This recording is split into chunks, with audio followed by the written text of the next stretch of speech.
Good evening. My name is Reynold Mangundu, and I'm the chairperson of the Namibian Environment and Wildlife Society. And I would like to warm-heartedly welcome you to the Scientific Society, and we really appreciate you being here tonight. We understand it's extremely cold today, and it's quite important that we all fall part of these platforms. Because for the Namibian Environment and Wildlife Society, it's really about promoting environmental awareness and conservation. And for us, sustainability means being in the present, being in a space where we can all converse around issues, around conservation, and of course, issues that has to deal with the way we engage with our natural environment. And when we come to speaking about sustainability and the future. Tonight, we have a very interesting talk. And for that, allow me to acknowledge the presence of Kelsey Prediger. She's the founder and the executive director of the Pangolin Conservation and Research Foundation. And for our guest speaker tonight, we have Tobias Kambongi. He's a NAS Nature Conservation graduate, and he was born and raised in Kavango West. And we are really thankful to have you here today to give us what we assume is going to be a very interesting talk, especially when it comes to the pangolins, which is, of course, one of the most trafficked mammals in the world. So Tobias his presentation is going to focus on the cultural beliefs about pangolins, as well as the perceptions on their conservation, and lastly, the use and trade of the pangolin parts. So Tobias, please welcome, and we are all looking forward to hearing more about your presentation. And for the rest of those that are joining us online, we welcome you in the digital realm. And of course, again, for us with news, conservation and sustainability is about being present, whether it's in the physical world or the digital realm, as well as long as we get to really talk about issues around conservation and sustainability. So Tobias and Kelsey, over to you guys.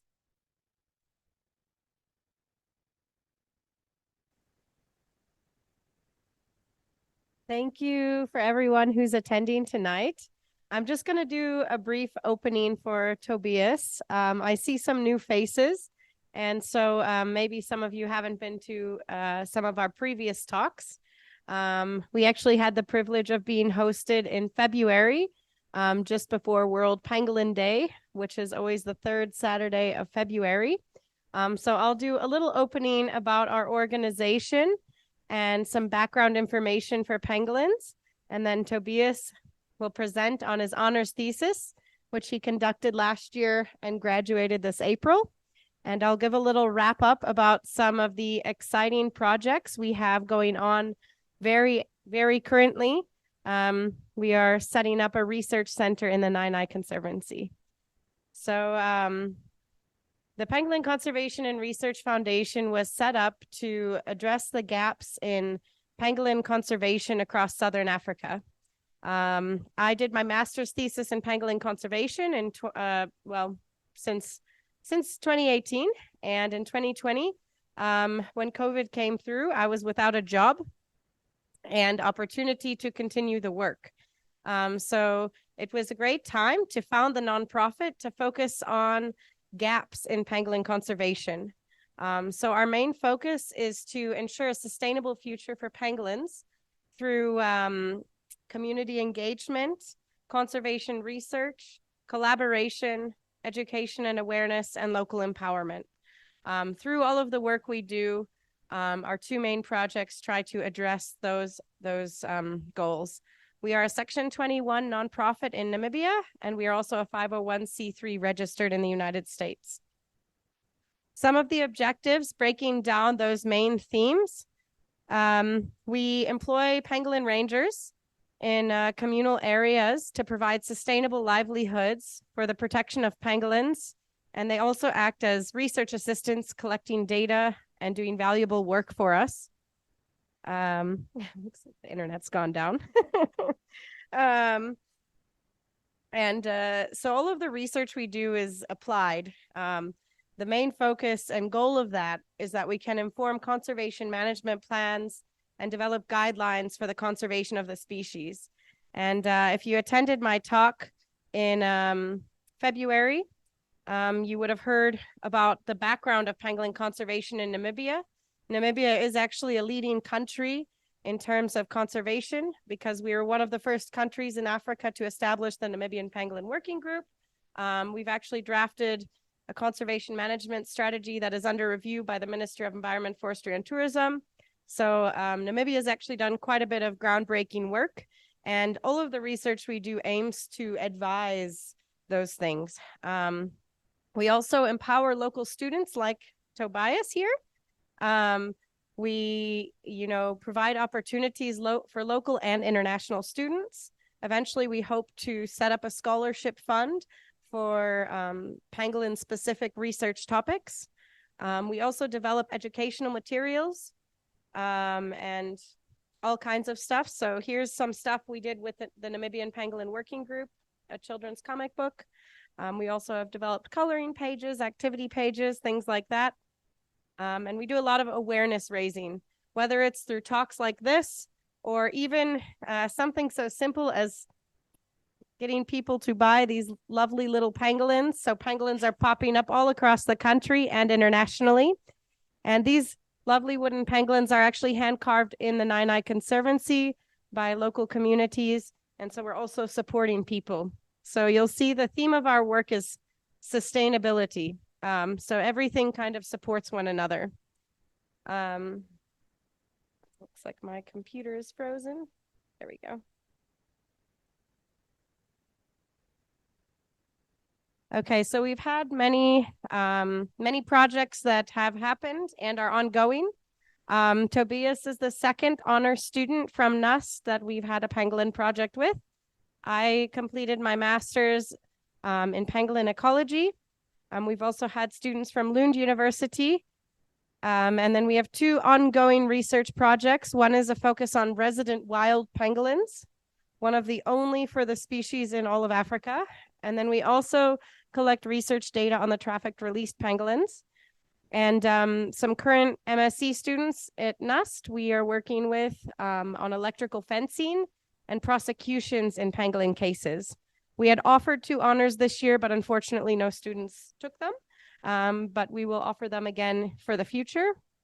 And one is camera trapping feasibility, and the other is more of a social study like what Tobias has done, interviewing farmers in the Kalahari on their perspectives of pangolin deaths on electrical fencing. Let me just share this again. So the 2 main focuses that we have for our applied research, as I mentioned, is resident and released pangolins. First and foremost, we work on understanding the transboundary ecology, survival, and genetics for the Temminck's ground pangolin in Kaza to reduce trafficking. So I also am helping supervise a student in Botswana. Kaza is the Kavango-Zambezi Transfrontier Conservation Area, for those of you that are not familiar. And then we also have our ongoing study on the survival of released and rehabilitated pangolins that are confiscated from wildlife trackers. So we actually, in the past month, did 2 releases of the first rehabilitated pangolins. And prior to that, we did 16 releases of a hard release with GPS trackers. So a little background on the species we have here is the Temminck's ground pangolin. Sorry, we're having some technical difficulties. Okay, there we go. So the Temminck's ground pangolin is considered vulnerable by the IUCN, but it's a highly data deficient species, meaning we have no idea what the population is in any of the countries of its range. Under CITES, which is the Convention on the International Trade of Endangered Species, it's given the category of Appendix 1. This category is given to any species that's considered to be threatened with extinction. So it's a ban on international trade, the same as for rhino or elephant. So pangolins are highly protected. I didn't put it on this slide, but within Namibia, they're protected under 2 different laws. And so they are considered a protected species here. They are the second largest pangolin species in the world. There are 4 in Africa, 4 species, and 4 species in Asia. So out of 8 species, they're the second largest, and they're terrestrial. Some of the species that occur around the world are actually arboreal, so they're living in the tree, in the rainforest canopy. This species is predominantly nocturnal, but their activity patterns are completely based on environmental conditions. So if it's really cold or really hot, that's really going to affect how they spend their time foraging. The average weight in Namibia is 8 to 15 kilos. Females are smaller than males. And the lifespan is believed to be 15 to 25 years, but there have been no studies done on longevity. The species that we have is the only one adapted to a dry or arid environment. And they're actually not dependent on any water source. They only eat ants and termites. The species they eat, they're very picky about, and they get their moisture content from those species.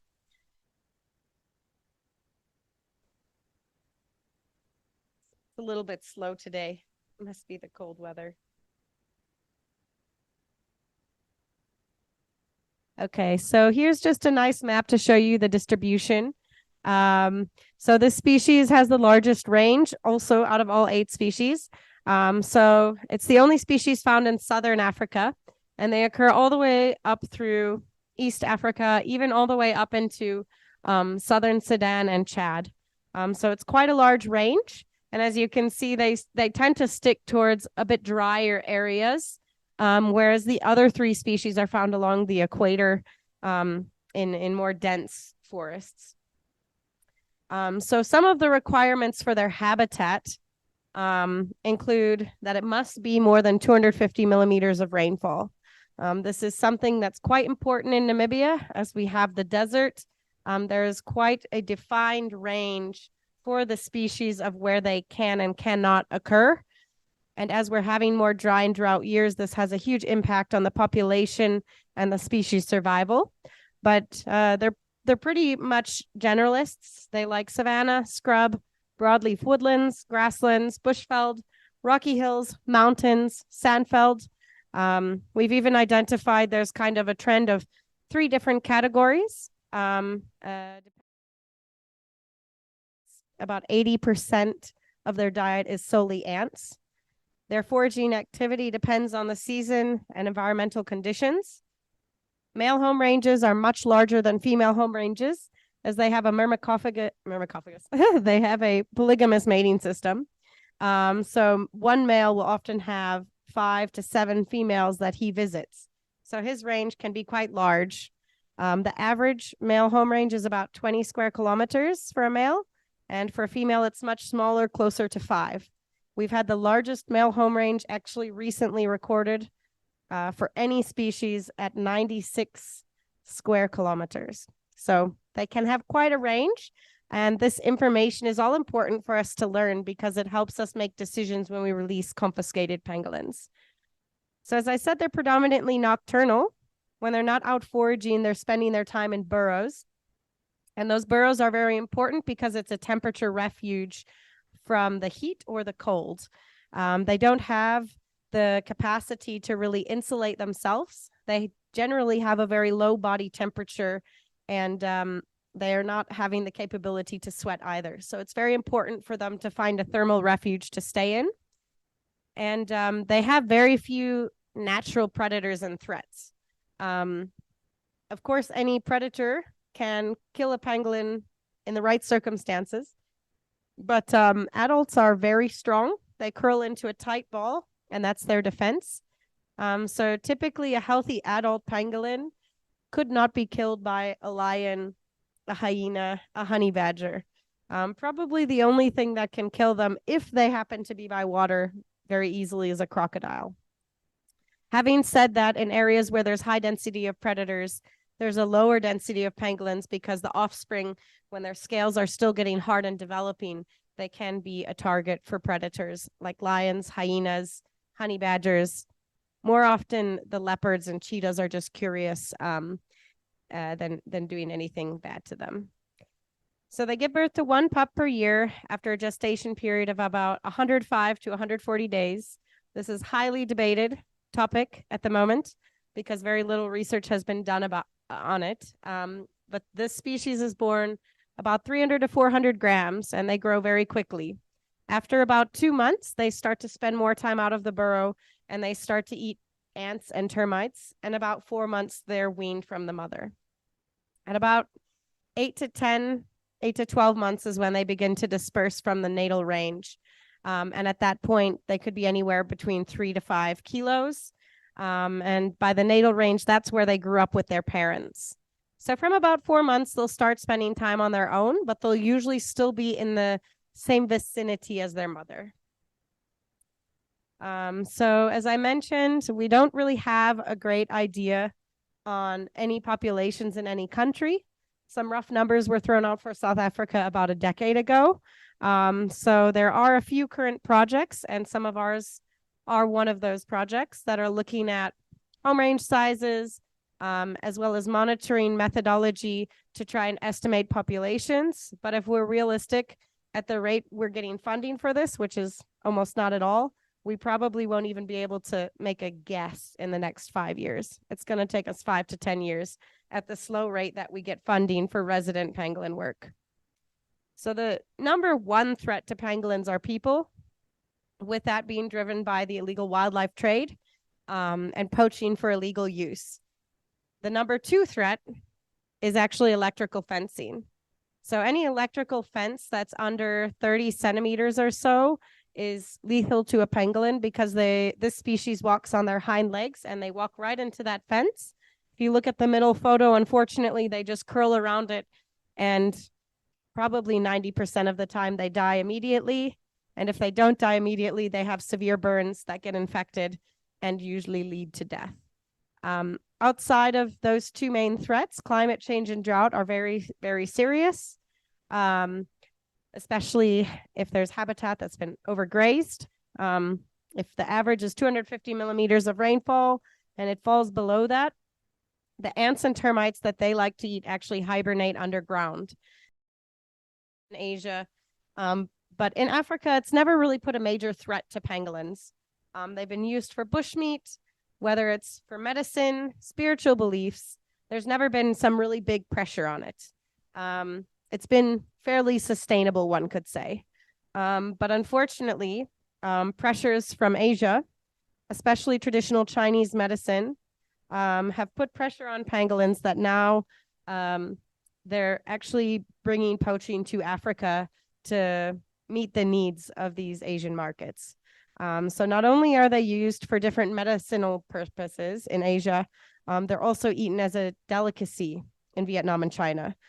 So the main threat for poaching in recent years is the same as what's been happening with rhinos. And pangolin scales are made out of keratin, just the same as rhino horns. So there is actually no medicinal value. There's no spiritual value to it. It's just beliefs. And so through my work over the last 5 years, I've met a lot of people across the country who have different beliefs. And even the same culture might have a different belief from a different geographical location. And so this was the lead up to Tobias's study. So with that, I hand over to Tobias, and we'll wrap up the whole talk and save the questions for the end.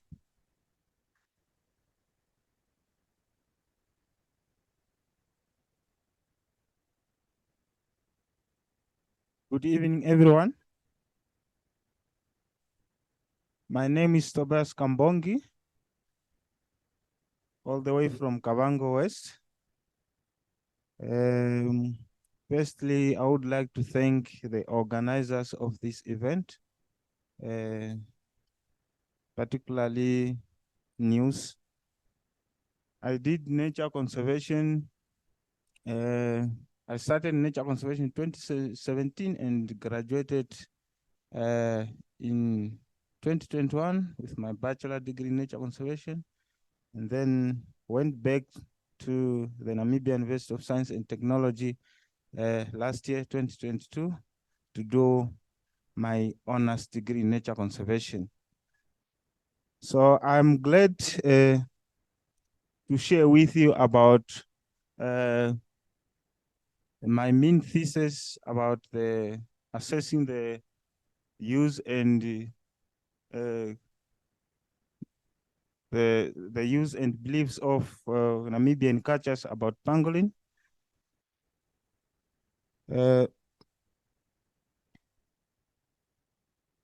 So the aim of the study is to understand why people kill pangolins. What's this?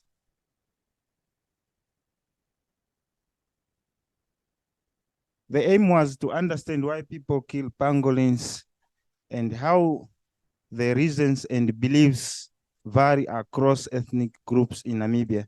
Because we realized that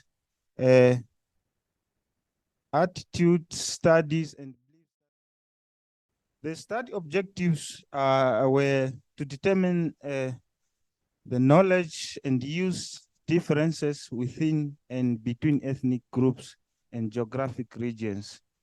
So since we realized that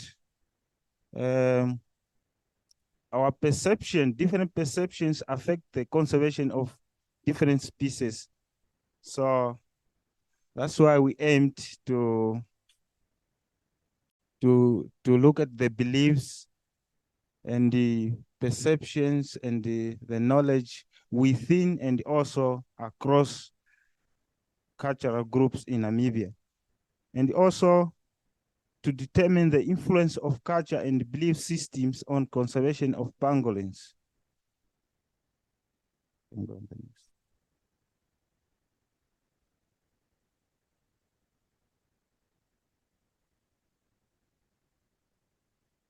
So we adapted a methodology, so which was I quoted it from Newing. We did a semi-structured interview across the country, and as you see, this is the map of our country. The study was conducted in the Namibian country. Namibia, when it comes to climatic conditions, the annual rainfall from south, it averages 100 millimeter per year. In the central, 400 millimeter per year, and up to the northeast can go up to 600 millimeter per year. And regions were selected based on the pangolin crime incidents. The regions highlighted more in red, so that's where pangolin incidents mainly happened. And we surveyed regions Kunene, Omsati, Kavango West, Kavango East, Zambezi, and the Omaheke regions.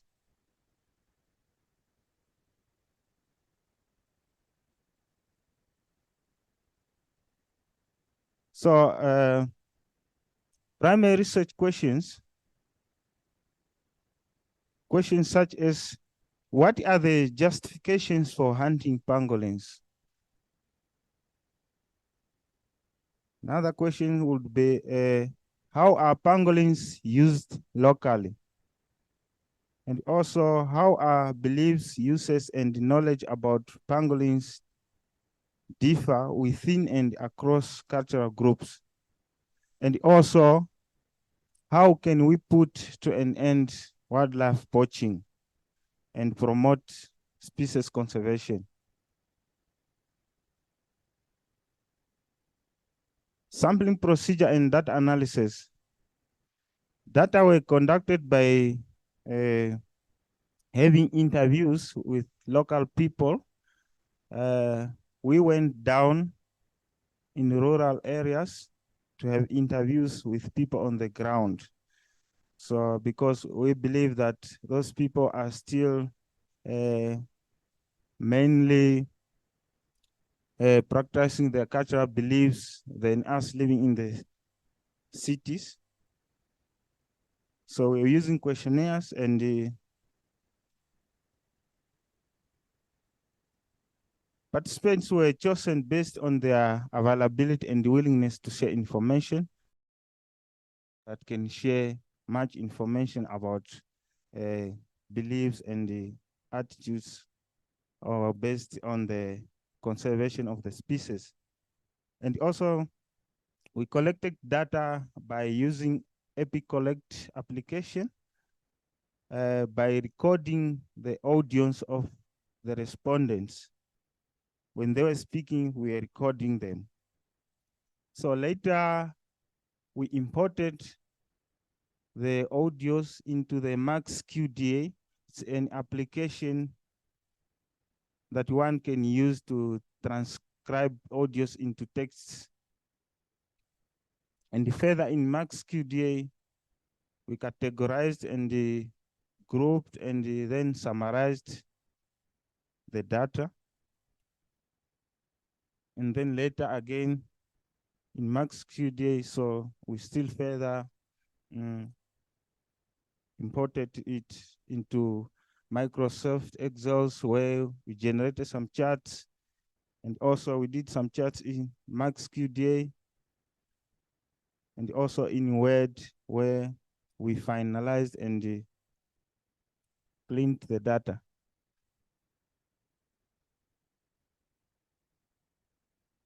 So after the study, we got some interesting findings. Across all the regions that we did, we managed to interview 54 people, both women and men.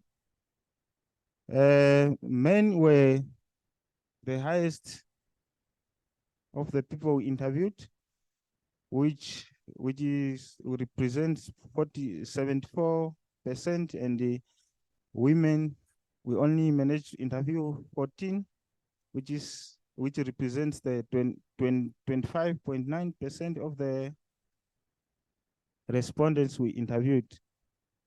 And the men showed more information, or they showed that they are more knowledgeable in sharing the information and seem to be more open about sharing the information than women. I think that is according to the respondents, because men have been known to be hunting a lot than women, so which means they are more exposed to many animals, and in that way, so I think that's why the number exceeded that men were open to share information, because at least they were confident to share information, because they know, most of them know the species. And the respondents were also assessed on their knowledge of conservation.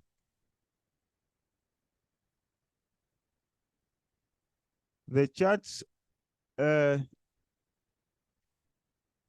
indicates the regions that we surveyed and the number of respondents per region.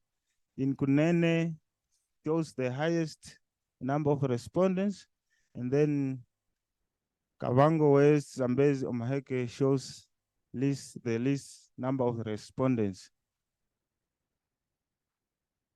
So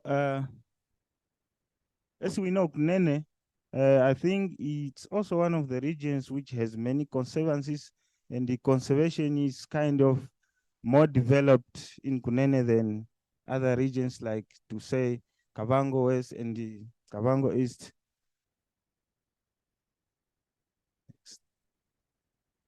The next chart shows number of respondents per tribe.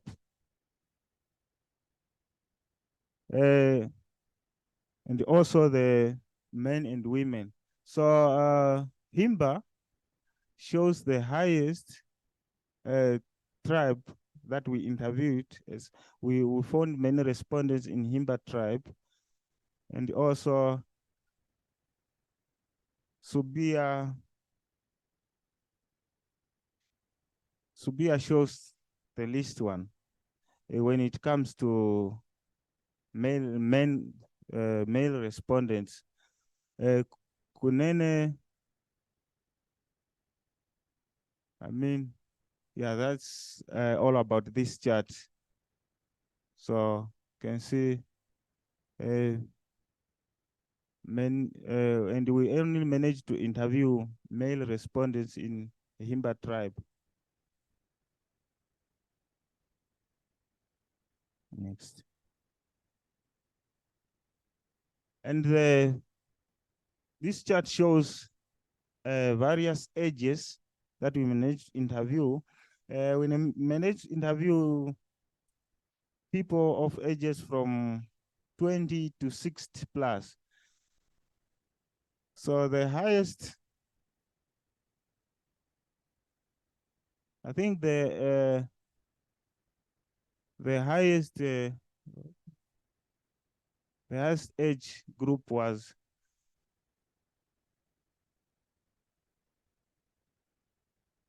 40 to 50. Most of the respondents were in the group of 40 to 50. And the list was in the group of 50 to 60.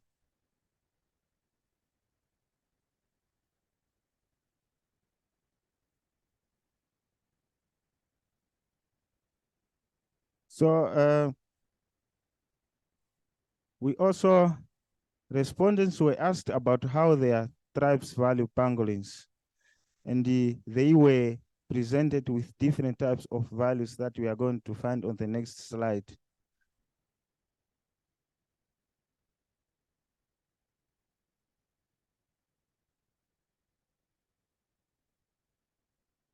So we came up with the values or the use of pangolins to ask the respondents as how they use how do they value the species, the pangolin. So we found out that medicine was the most, that's how the pangolin is valued mostly about medicine, and then followed by as a source of food. And the spiritual use was the least. And this is in all cultures.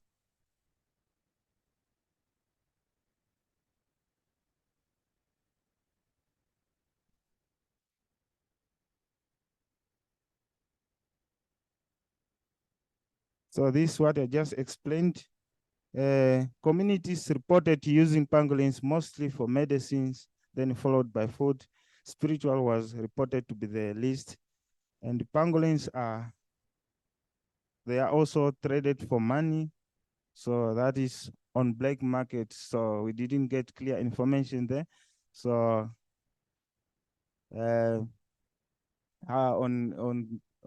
to say on how pangolins are traded in the country. So most respondents were saying, so that's on black market, so they don't know.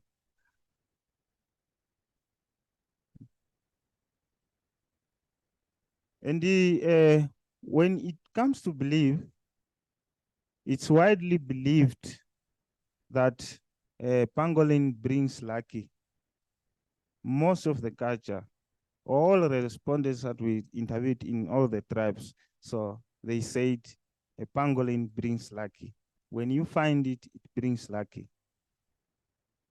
So then it depends in some cultures. For example,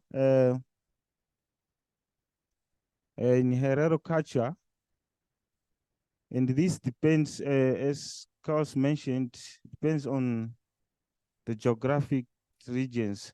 Herero in the Kunene, I don't know why, maybe because conservation is more developed there, and the perception changed in that way that because they are also involved in conservation.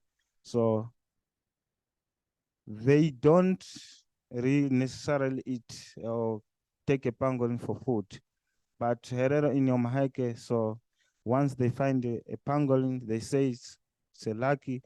And also, if you leave it, then you leave your lucky behind. So you have just to take it home and cook it with sheep meat, and then it's a nice feast. Pangolin scales are also used to protect from bad winds. For example, you can make a necklace from pangolin scales that you can wear around your neck, so that will protect you from bad winds. And it will also defend you from, for example, gossips to affect you. They mentioned. So whenever they are gossiping you somewhere, so those gossips will not affect you. Scales are also used to heal heart diseases, nose bleedings, and chicken poxes. So one respondent said you can bend the scales to ashes, and then you can either inhale the smoke while you are burning it. So that will also help you to heal the nose bleeding and also heart disease. And pangolin scales are also used to instill powers in children, also in love charms. So if you tie a pangolin scale in the hand of a baby, so that child will not be defeated, will not easily be defeated when they are grown up, because of that belief that it can instill powers in children.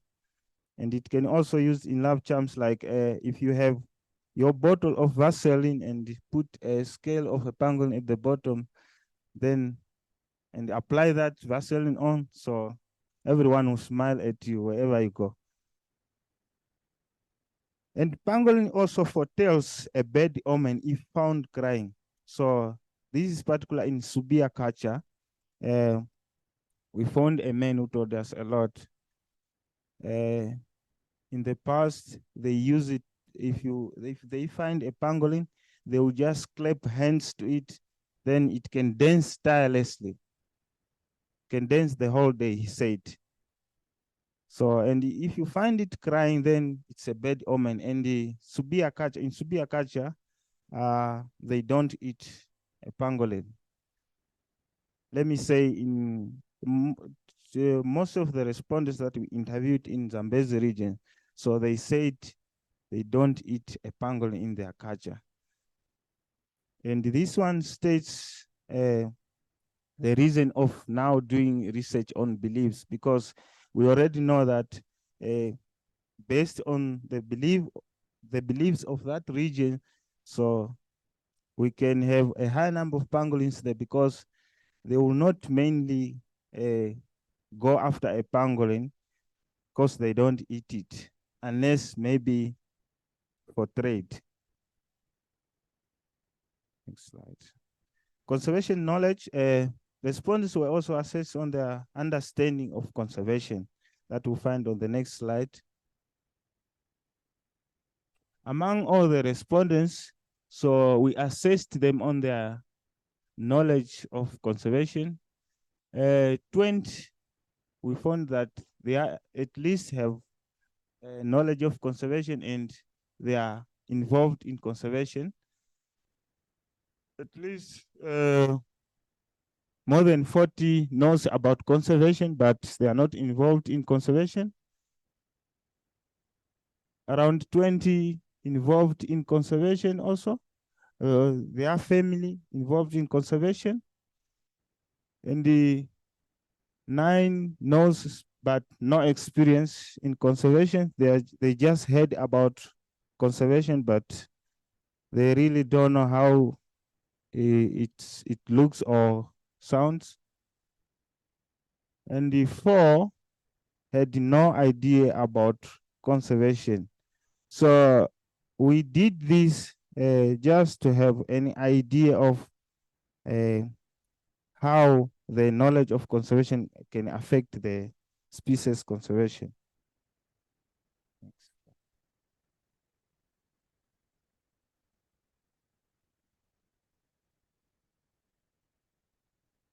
So we also did some statistical analysis or calculations to answer our objectives. To answer objective one, so objective one was to determine knowledge and use differences within and between ethnic groups and geographic regions. So we did some chi-square calculations. Then the Kwangali and Himba and Herero ranked high in acknowledging the importance of conserving pangolins. So we can see on the 3D view table, the Himba and the Kwangali shows ranks high. So it's just that not showing well here. And then the chi-square results show that knowledge on the importance of conserving pangolins is significantly associated by ethnic background. So as this means, as we said, I mentioned about the Hereros in Kunene and the Maheke regions. So the way they perceive about conserving pangolins is based on their backgrounds or on their geographic regions. So this is what we try to determine, that it's really associated, because someone who grew in Kunene, though they can eat a pangolin, but as time goes, as they grow up there, then their perception changes that conservation of the pangolin is really important. But someone who just grew up in Kavango like me, never heard about conservation or not much practices about conservation in the region. So what comes on their mind when they see the animals, just that this is nice food.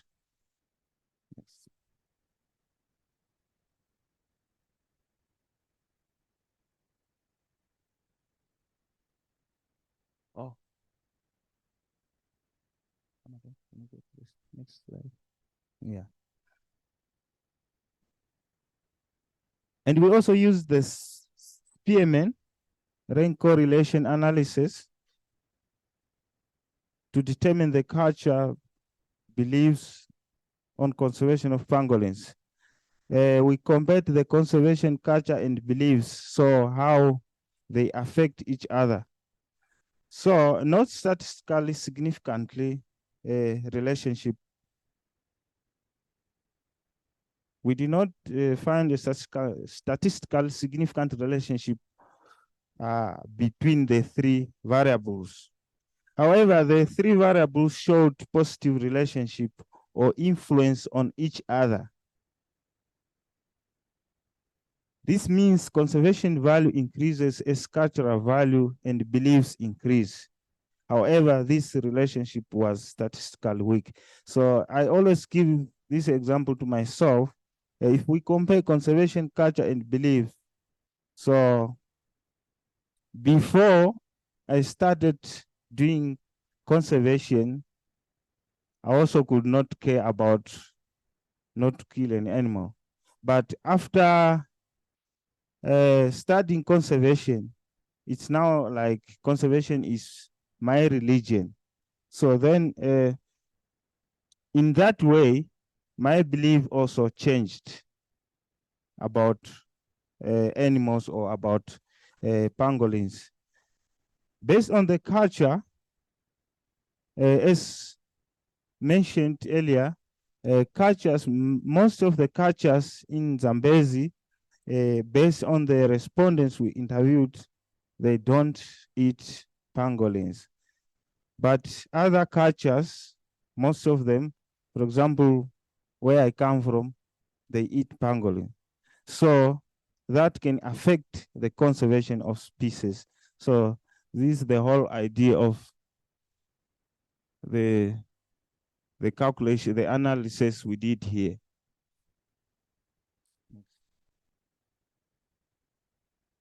In conclusions, traditional use of animals depends on the perceived value of that animal and type of culture and its beliefs. So this means the way they can use a pangolin in one culture might differ from the next culture based on the beliefs and the type of culture. So for example, it's mentioned that some cultures see it as source of food, but some, they just see it as an important part of the environment. And these findings are in line with the recent studies pointing to the importance of pangolins for food and medicine. So food and medicine, they show as the most values as reported by respondents that the species is mainly used for food and medicine, and is also as reported in other studies. And looking at all this, then we have to work with people to understand their conservation needs in order to develop strategies for animal conservation. So by studying people's beliefs, cultures, and as we are striving to conserve our environment and our endangered species, that's why it's very important to study people's cultures and their needs in order to develop our proper strategies in managing our environment and species. We had some recommendations. First recommendation would be ethnological studies is needed to increase our knowledge of the cultural, economic, social, and traditional roles played by animals. As we know, conservation is important when we include all parts of the economy, culture, and social, and the environment. So when we connect that and balance all parts, then conservation is going into the right direction. And also to conduct further research, including other endangered species. We also have to work with people to understand their conservation needs in order to develop strategies for animal conservation, and also to launch awareness campaigns tailored to each group's beliefs in order to reduce wildlife killing. So I think this is the most important point to me, that because pangolin trafficking is done secretly, and the trade happens on the black market, as the respondent said. So that's why to proper manage the species, we need to teach people so that we can change their mindset. So I think that's why this point is very, very much important to me, because even if we don't follow after people, then they will properly manage the species, or they will care about the environment and their ecosystems wherever they are.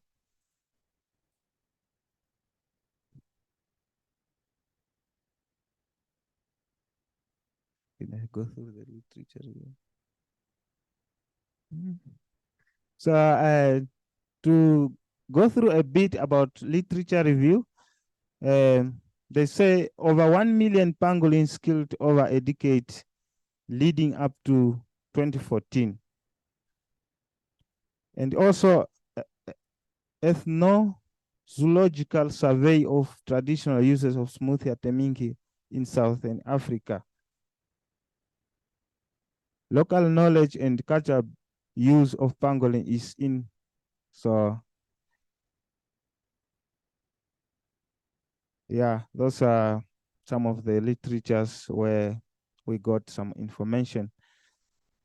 I think this is the end of my talk, and I hope you guys have listened and got something at least about cultural beliefs of pangolins in Namibia. At least it's the first study in Namibia, and now at least we have that base information so that we can take ahead in future. Thank you very much.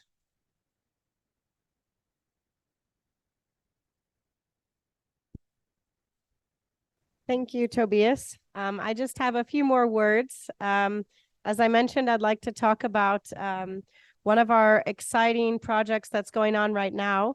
But I'd like to wrap up Tobias's project by saying that one of the big motivations behind this study, which we've got to give him some credit, it was just an honors study, and he only had less than 3 weeks for his field work between courses.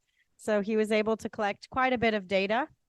And the main motivation for this was that we can use the data that comes out of it to create awareness campaigns targeted at the different cultural groups to further protect the pangolin. We do hope to further develop this study into a master's thesis.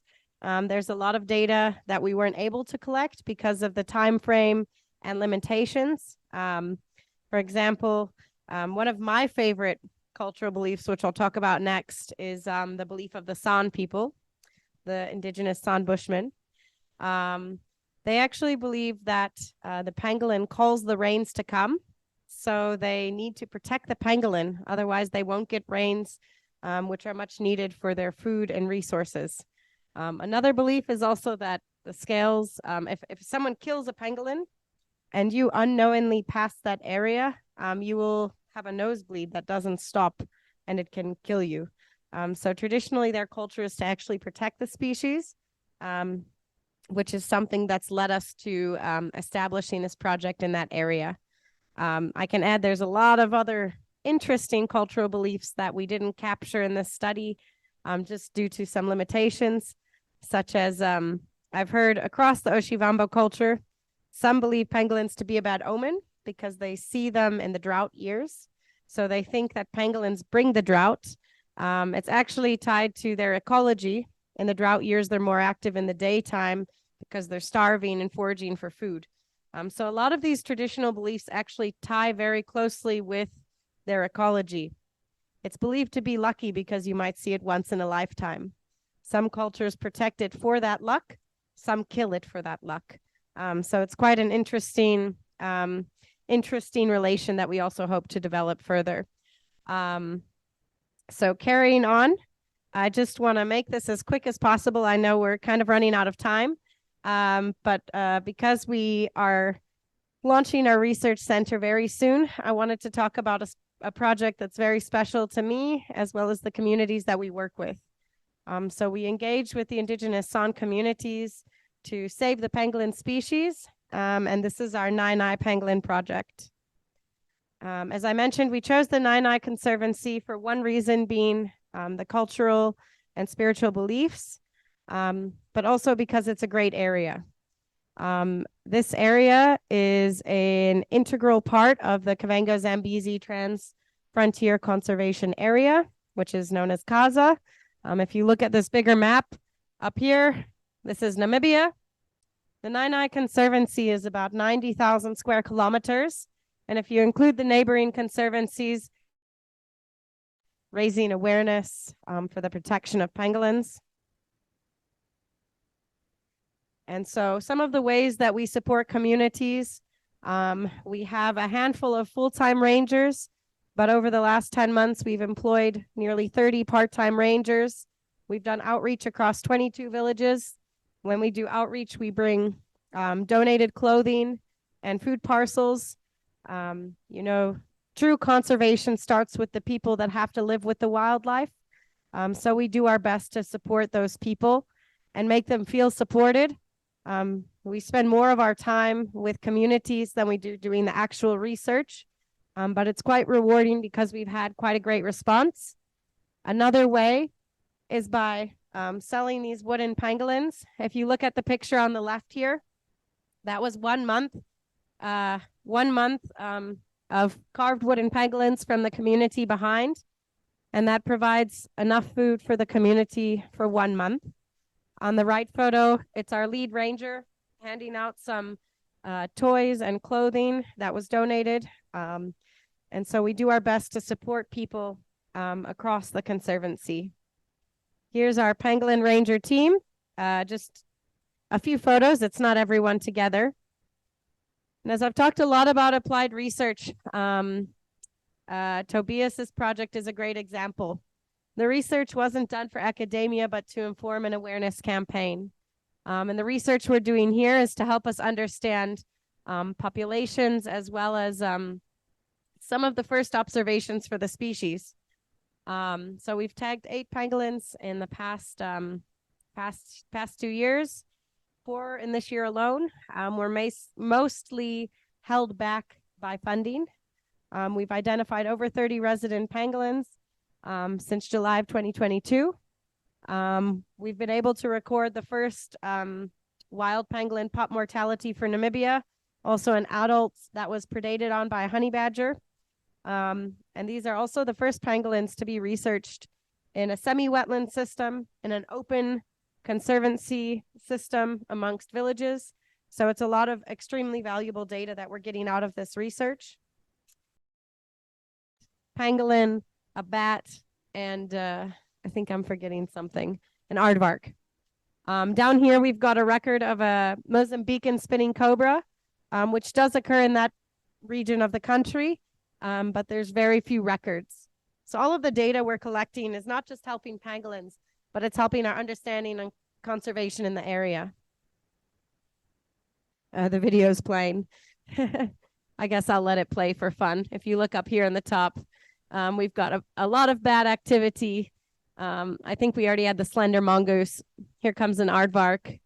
And so if you actually watch, they're all sniffing. And scent plays a very important role in the lives of animals. And so a lot of them were actually smelling each other at the entrance of that burrow. So there was a small spotted genet. The bat continues in and out, in and out. Here comes a guinea fowl. There comes the pangolin. That was just us backtracking. They don't walk backwards. At least I haven't seen it yet. And then I think we've got a porcupine. There's a slender mongoose again. So what we're doing is beyond just pangolins. So I've talked about all of this already, but here's what some of the home range mapping looks like. As I mentioned, this is the largest home range recorded for any pangolin ever. And a home range, it's considered a home range because if you look at the points, he's always coming back to the middle. So the green is the male and the pink, purple, that's the female. So very likely wherever he has other clusters, he has other females. So it's really interesting data that we're getting from this. We're learning quite a bit. Excitingly, in the last 5 days, we've actually tagged 2 new pangolins. The communities work very closely with us and we get sightings reported. And so we tagged on the right a very, very large male, and on the left is a sub-adult female. So excitingly, we have 2 new subjects to do research on. And talking about the future, which is why I really wanted to add this today. We're working on launching our research center, which will not only be a base for our project about pangolins, but can help other researchers as well. We hope to host local and international students. Local students like Tobias can be supported by international students from well-known universities who can help bring in funding. Eventually, we hope to set up a network for wildlife monitoring that would include other species. Let me move the let me move this because this is one of the very most important pictures. And we hope to eventually employ more than 40 permanent full-time pangolin rangers. So the photo on the right here is a storage container, but it's not just any ordinary storage container. It's fitted with a full solar system and running water. And this solar system, the container, the water tank, every aspect of this container has been generously sponsored by local Namibians. And so for that, we're very, very thankful and very grateful. This is going to be our base camp to launch our research. Everything I've talked about just now, we've done out of a vehicle, literally camping without running water, without electricity, major, major challenges. So this is the first step for us to really expand and make a positive impact in more communities. So for everyone that's been involved, thank you so much. And moving forward, we've had a few challenges that we are actually raising some money for. We had to, at the last minute, change the specific location of the center.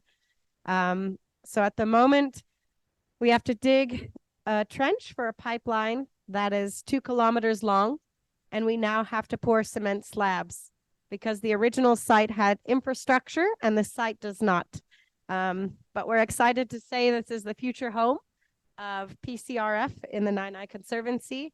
And we thank everyone who supported us up until now and hope to raise enough funding in the next couple of weeks to cover the difference of these additional investments in infrastructure.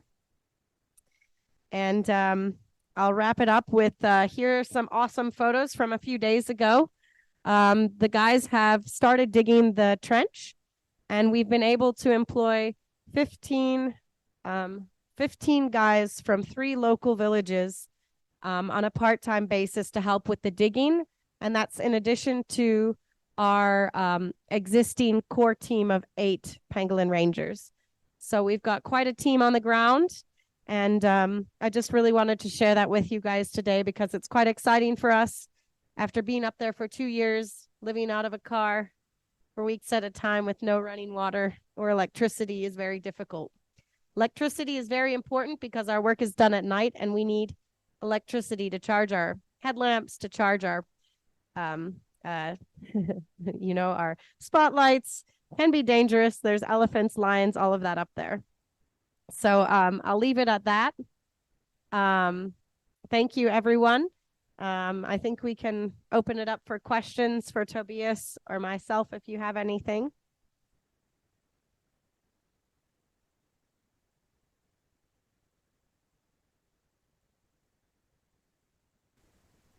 Thank you very much, Kelsey and Tobias, for the very profound work you do. Really amazing and inspiring. And we can only wish that there's enough support for continuation because, again, when it comes to conservation, it takes stewards and it takes quite a lot of work. And it's not easy play to be in the field without access to what undergoing all those challenges. And again, I think they deserve another round of applause before we ask them the questions. So over to the floor. We will be taking a couple of questions, and I understand there's people still online. So if we are able to get a few of those questions online too, we'll be really grateful. And then the rest of the questions, we could maybe have over a glass of wine because I understand we're also running out of time. But yes, the floor is open to questions.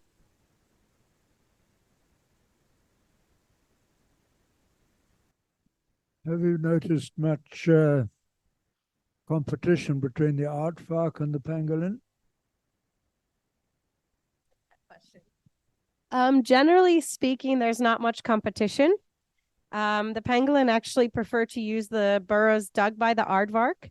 And when it's a big complex system, they can even use the same complex in the same night. And when it comes to the species, they vary slightly. So there's not much direct competition. Actually, aardvark support pangolins.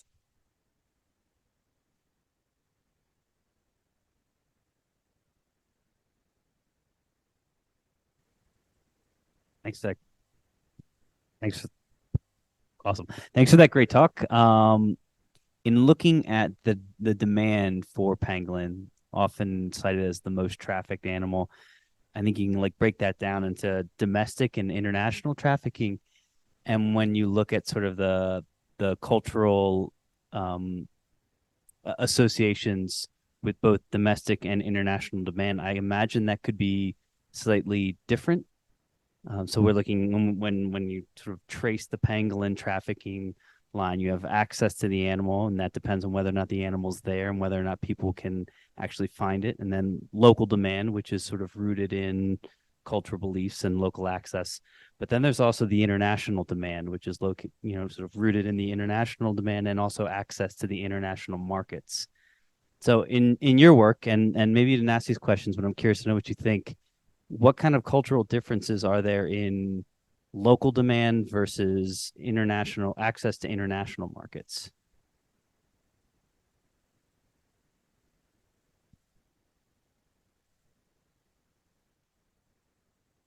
So it's a good question. And a lot of the trafficking in Namibia is quite opportunistic. If you looked at the results, there was a section that said for money or income. And so that is directly related to the international trade. I kind of forgot to mention it earlier, but I did talk about how this study is very important for driving awareness.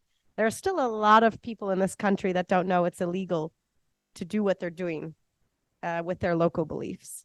But with the connection, I hope that kind of like answers it. There's still a lot of local use that people don't believe is illegal. But then there is a lot of the international trade as well. And that was that section when it comes to making money. I think I can try and go back to that slide. Let me see if I can do that. Here we go. Yeah. So as a source of income, that source of income is what's directly related to the trade. I can't say that this study would be 100% representative of the international trade because it was done in very rural areas where awareness about a lot of this is still very limited. As you can see, a source of medicine, food, and spiritual was, a lot more than the source of income combined. And those things are all tied to local use and beliefs, whereas the source of income is directly related to the international market. I hope that kind of demonstrates the connection for you.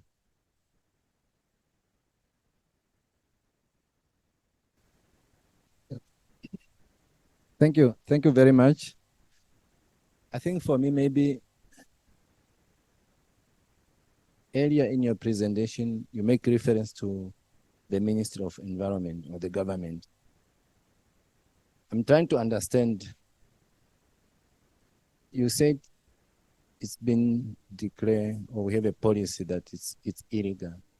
But beyond that, beyond the policy that prohibit, what is there? I'm trying to understand from somebody who have been on ground in the field, what is there that give relevance to that policy or for that pronouncement of the government to prohibit, and really just the general status in the country.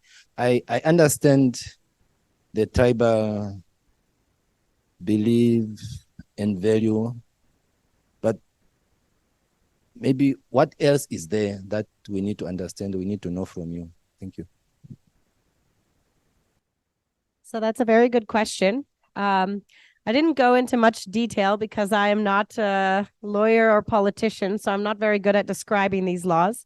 But the pangolin is protected under the Nature Conservation Ordinance of 1975. And in 2017, the protection for pangolins was upgraded. So the offense to possess, poach, kill any pangolin or their parts is the same offense as to poach a rhino. And so the protections were upgraded, as were the offenses. But as I mentioned, awareness in this country in general is a big problem.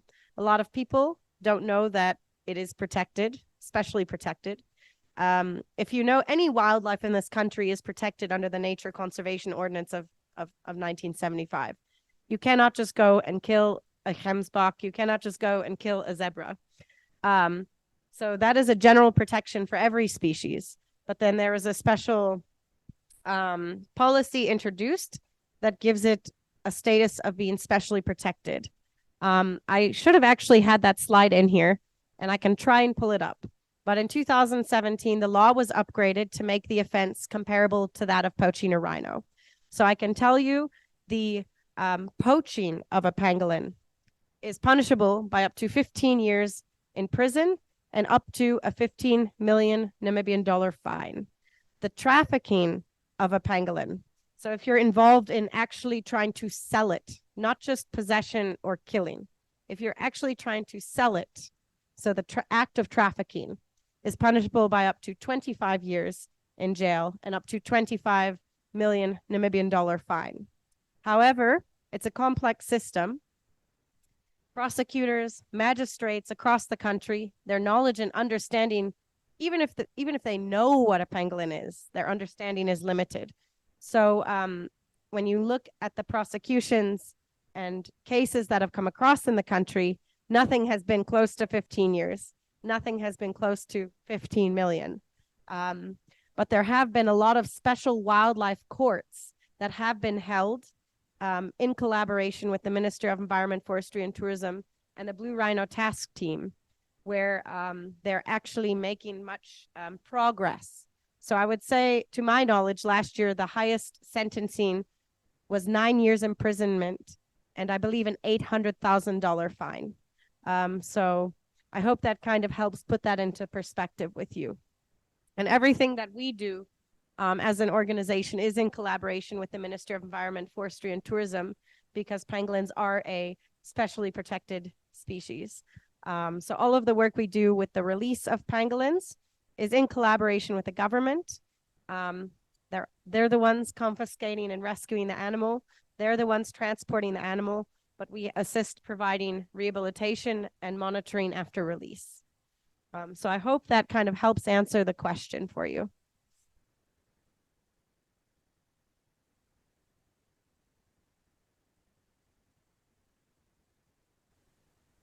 Thank you. I just have a question. This was not part of the research. I understand that. But I'm sure that out of interest, you also followed the cases of pangolin trade, pangolin traders getting caught and so on. Do you also have some kind of figures concerning that? Living pangolins found, or dead pangolins found and trade or scales or what scales or whatever? Yeah, so I do my best to follow all of this, but that is the reason why we do have a student that's currently working on this for his master's thesis. He is employed by the Ministry of Environment, Forestry and Tourism, so we hope to have someone that is an expert in this topic. I do follow the trends and monitor the trends because I have worked very closely with the Namibian Pangolin Working Group as the secretariat for the last 3 years. And this is, you can misquote me, but the average boils down to, over the last 5 years, about 30 live confiscated animals per year. Off the top of my head, I can't tell you how many skins, but I can tell you it peaked in 2019. In 2020, the figures went down, but right now, this year is already looking to surpass last year for pangolin numbers. The Ministry of Environment, Forestry and Tourism still has not yet released the annual report for 2022. So that's why I'm not going to quote numbers, because I haven't seen the final report yet, but I believe it should be out soon. Having said that, if we want to talk about trends in Southern Africa, there's a lot of interesting things that I've seen. I'm a wildlife biologist, so that's why we're hoping to have more students empower more people. But just in my discussions with police, law enforcement, prosecution, internationally and locally, there are trends of pangolins coming into Namibia for sale, but also going out of Namibia for sale, live and dead. And I'm not going to go into too much detail, but we've definitely seen a number of Angolans arrested in Namibia with live pangolins. We've seen cases of pangolins being confiscated where the people are trying to keep them alive for the sale, which points at potentially a local market for live pangolins. But there's also an increasing number of Namibians being arrested in South Africa in possession of live pangolins. What I can say is there's a lot more that we don't know than what we do know. When a pangolin is poached, we only know if it's poached if the police happen to catch the perpetrator with that animal. For every elephant, for every rhino, there is a carcass. Most people in the whole country don't even know the pangolin is there, so we don't know when it's poached. So there's a lot we have yet to learn about this. So I hope that answers the question.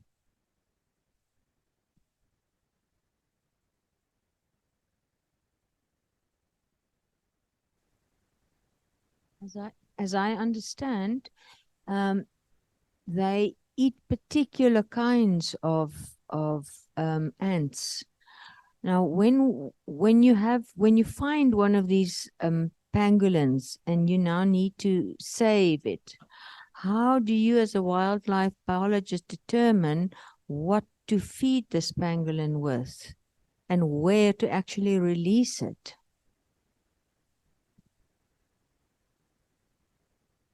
Well, that's a better question for me because that's what I did my master's thesis on. We're still learning a lot. But as I mentioned earlier, we found there's kind of three categories of pangolins. There's pangolins that happen in very soft, sandy soils. There's pangolins in rocky, mountainous areas and pangolins in hard ground. So when we get a pangolin confiscated, it's important that it goes through, even if it's just a short rehabilitation process, to look at what species is it preferring. And this is important because by looking at the species that pangolin chooses to eat, it can help us understand what kind of habitat it needs to go into. So I can give an example from a recently released pangolin. If anyone followed our social media, her name is Aurora. She, we gave her the chance to forage and we'd watch what she is eating.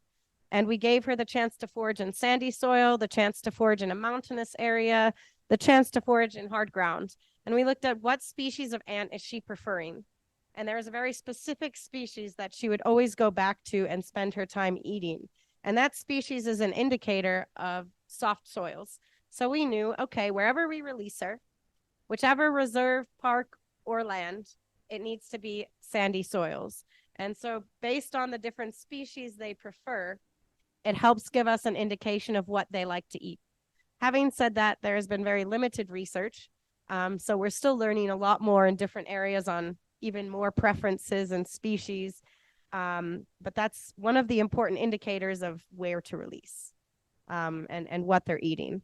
The rehabilitation process is quite complicated, but I'll leave it at that. Great. Thank you very much, Kelsey, as well as Tobias. I mean, for additional questions, comments, and to get the conversation going, I think for the sake of time, we can do that while we have a drink or two.